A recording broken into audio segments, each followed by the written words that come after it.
तुम्हाला माहिती आहे का जर्मन ऑफिस टाइम मध्ये काय बोलतात एकमेकांशी, किंवा त्यांचे जे टॉक्स असतात एकमेकांशी, जेव्हा कॉफी पितात किंवा लंच असतं त्यांचा, तेव्हा ते एकमेकांशी काय गप्पा मारतात. तर मला पहिले खूप क्युरियोसिटी होती की हे लोक नेमकं काय गप्पा मारतात. त्यांच्याकडे फक्त 2-3च विषय असतात. एक तर सगळ्यात पहिले हे लोक बोलतात की आजचं टेम्परेचर कसं आहे, म्हणजे वेदर कसं आहे बाहेरचं.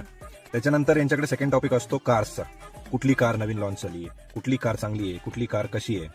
आणि लास्टला हे फक्त एवढंच बोलतात की ते जर कुठे विकेंडला प्लॅन करताय कुठे जायचा, किंवा कुठल्या तरी ट्रिप आहे, किंवा त्यांची जर एखादी आठवडा सुट्टी असेल तर ते कुठे जात आहे हे एकमेकांबरोबर शेअर करतात. ऍक्च्युली मला पहिले वाटायचं की सगळ्या ऑफिसमध्ये कलिग सारखेच असतात. म्हणजे आपण कसं आपल्या मॅनेजरची रिकामा आई बहीण काढत राहतो, सोबतच्या कलिगला तर मी नेहमी सांगायचो काही मॅटर झाला कधी बॉसला शिवाय. तसा काही प्रकार इथे अजिबात नाही आहे. पण ऑनेस्टली मी कुठल्याच जर्मन कलिगला दुसऱ्या जर्मन कलिगला शिवाय देताना किंवा त्याच्या बॉसला शिवाय देताना नाही बघितलं. काम त्यांनी किती पण फालतू करू दे, पण ते काय करतात ना, त्याला शिकवायचा प्रयत्न करतात किंवा त्याला टाइम देतात. की आपल्याकडे काम करत असताना मला भीती एवढीच वाटायची की एखादं काम चुकलं तर इतक्या शिवाय बसतील की परत चूक करायची कधी हिंमतच होणार नाही.